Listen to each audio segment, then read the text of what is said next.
దేవుని నామ స్తోత్రం కలుగుగాక. మీ అందరికీ నా హృదయపూర్వక వందనాలు తెలియజేస్తూ మరి దానియేలును గురించి కొద్ది మాటలు మనం వివరించుకుందాము. దానియేలు గ్రంథము 6వ అధ్యాయంలో ఏ విధంగా వ్రాయబడింది అంటే చదివిన తర్వాత కొద్ది మాటలు నేను చెప్పాలని ఆశిస్తూ ఉన్నాను. మరి దానియేలు గ్రంథము 6వ అధ్యాయం తన రాజ్యమంతటి పైన అధిపతులుగా ఉండుటకై 120 మంది అధిపతులను నియమించుటకు దర్యావేషుకు ఇష్టమైంది. చూడండి, దర్యావేషు అనే రాజుకు 120 మంది అధిపతులను నియమించాలని దర్యావేషు రాజునకు ఇష్టమైందనమాట. అయితే వారిపైన ముగ్గురిని ప్రధానులుగా నియమించను. వారు ఆ 120 మంది పైన కూడా ఒక ముగ్గురిని ప్రధానులుగా నియమించను. ఆ ముగ్గురిలో దానియేలు ముఖ్యుడు. దేవునికి స్తోత్రం కలుగునుగాక. వారిలో ఆ 120 మందిలో కూడా ఈ ముగ్గురు ప్రధానుల్లో కూడా ముఖ్యుడు ఎవరు? దానియేలు. 120 మందికి పైగా ఈ 120 మంది ఎవరిని ఏర్పాటు చేసుకోవాలని అనుకున్నాడు? 120 మంది అధిపతులను ఏర్పాటు చేయాలని రాజు అనుకున్నాడు, దర్యావేషు రాజు. అయితే ఆ 120 మందికి పైగా ముగ్గురిని ఎవరిని పెట్టాలనుకున్నాడు? ప్రధానులుగా నియమించాలి అనుకున్నాడు. అయితే వారిపై ముగ్గురిని ప్రధానులుగా నియమించాడు కూడా. ఆ ముగ్గురిలో దానియేలు ముఖ్యుడు. రాజునకు నష్టం కలగకుండానట్లు ఆ అధిపతులు తప్పకుండా వీరికి లెక్కలు ఒప్పజెప్పవలనని ఆజ్ఞ ఆయన. ఈ దానియేలు అతి శ్రేష్టమైన బుద్ధి గలవాడై ప్రధానులలోనూ అధిపతులలోనూ ప్రఖ్యాతి నొంది ఉండిన. దేవునికి స్తోత్రం కలుగునుగాక. దానియేలు ఎలాంటి వాడండి? అతి శ్రేష్ఠుడు, అతి ముఖ్యుడు. మరి ఈ బుద్ధి గలవాడ, మంచి బుద్ధి, అతి శ్రేష్టమైన బుద్ధి గలవాడు. ఈ ప్రధానులలోనూ అధిపతుల్లో కూడా మంచి పేరు ప్రఖ్యాతులు పొందినటువంటి వాడుగా మనం ఇక్కడ చూస్తూ ఉన్నాము. అయితే గనుక రాజ్యమంతటి మీద అతన్ని నియమింపవలనని రాజు ఉద్దేశించాను. దర్యావేషు రాజు ఆ రాజ్యమంతటి పైన కూడా ఇతన్నే ప్రధానుడిగా ఉంచాలని చెప్పేసి ఆయన ఏం చేశాడు? రాజు యొక్క ఉద్దేశమై ఉండను. అందుకు ఆ ప్రధానులను అధిపతులను రాజ్యపాలన విషయంలో దానియేలు మీద ఏదైనా ఒక నింద మోపవలనని ఉండి తగిన హేతువు వరకు కనిపెట్టుచుండారు. అబ్బా, ఎక్కడైనా సరే ఒక మంచి పని చేస్తున్నాము అంటే తప్పకుండా ఒక హేతువు కావాలి. ఏదో ఒకటి వెతుకుతూ ఉంటారు. వాళ్ళ మీద ఒక చెడ్డ నింద వేయాలి, అది కాదనిపించాలి అని ఎంతో ప్రయత్నాలు చేస్తూ ఉంటారు. అదే విధముగా ఆ ప్రధానులు అధిపతులను రాజ్యపాలన విషయంలో దానియేలు మీద ఏం చేశారండి? ఒక నింద మోపాలని తగిన హేతువు కొరకు కనిపెడుతూ ఉన్నారు. కానీ దానియేలు నమ్మకస్తుడై ఏ నేరమైనను ఏ తప్పైనను ఇచ్చేవాడు కాడు గనక దానియేలులో తప్పైనను లోపమైనను మరి కనుగొనలేకపోయింది. అధిపతులు వాళ్ళు ఏం చేశారండి? ఏ తప్పు కనుగొనలేకపోతున్నారు దానియేలు. అంటే ఎంత నమ్మకస్తుడు, ఎంత సిన్సియర్, ఎంత శ్రేష్ఠుడు చూడండి. మరి చక్కని బుద్ధి. ఇలాంటి బుద్ధి గల మరి వాళ్ళు మన దేశంలో, మన ప్రపంచంలో ఎవరైనా ఉన్నారా అంటే అతి తక్కువ అండి.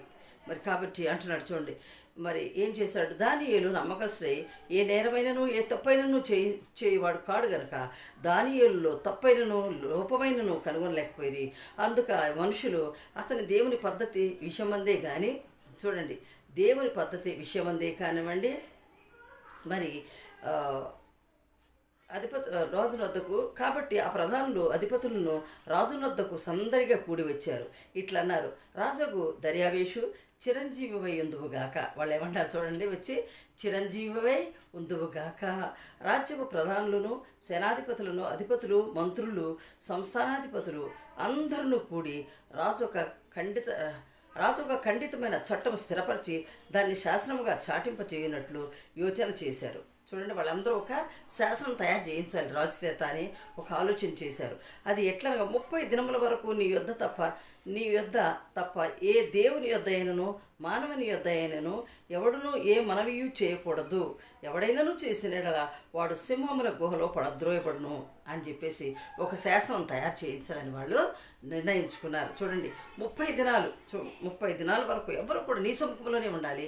మరి కానీ ఏ దేవుణ్ణి కానీ ఎవరిని కూడా మరి మాట్లాడకూడదు, ఎవరితో కూడా మనం చేసుకోకూడదు అని చెప్పేసి ఒక శాసనాన్ని తయారు చేయించడానికి వచ్చారు ఇక్కడ రాజు దగ్గరకు.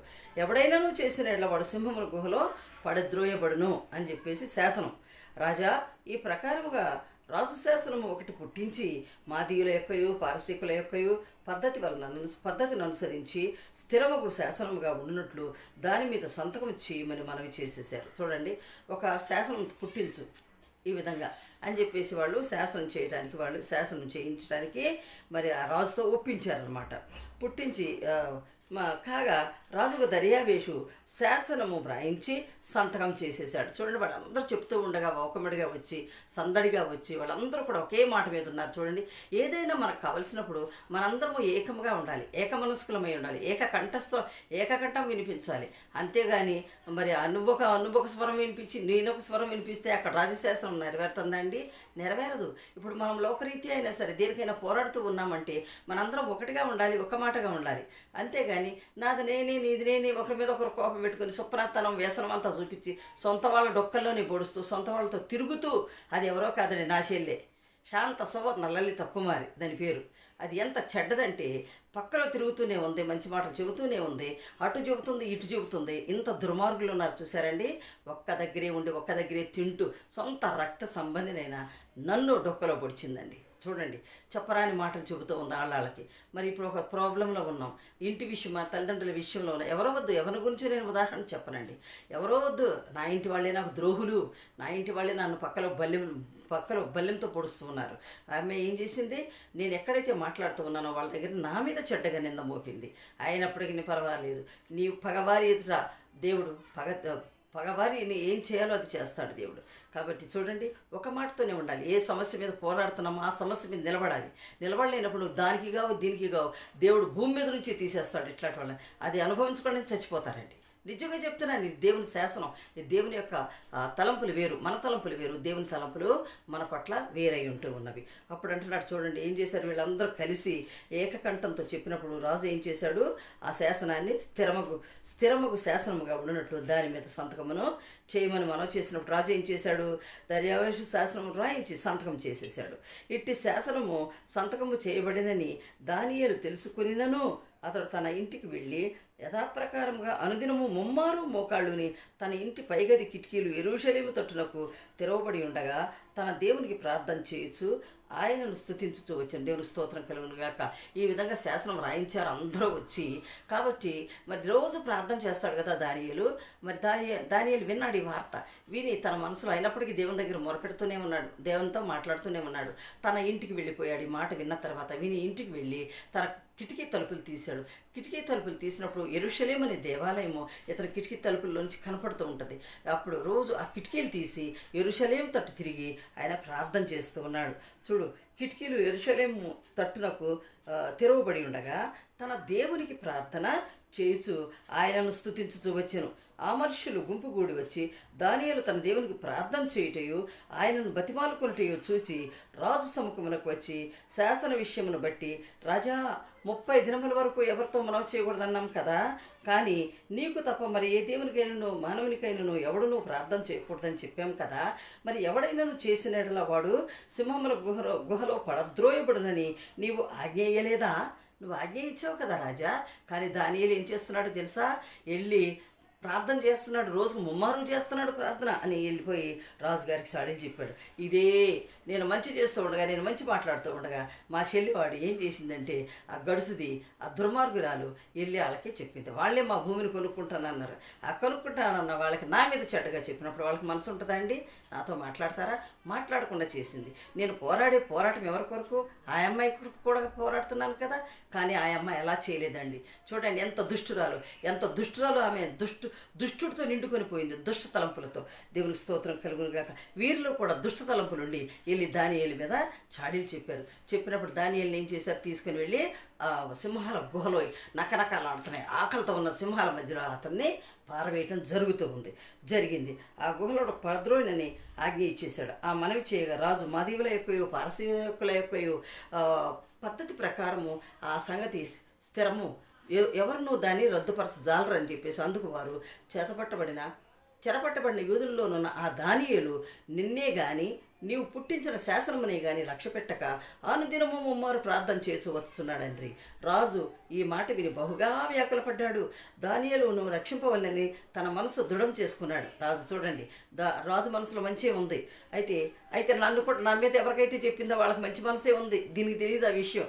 నన్ను బట్టి మంచిగానే ఉన్నారు, నా మీద చాడీలు చెప్తా బాధపడ్డారు, విన్నారు, ఎంతో వ్యాకులు పడ్డారు. కానీ నా మీద మంచి మనసునే దేవుడు వాళ్ళకి కలుగ చేస్తున్నాడు. దానియేలును మరి రక్షించాలనుకున్నాడు, కానీ ఆ ప్రయత్నము చేశాడు.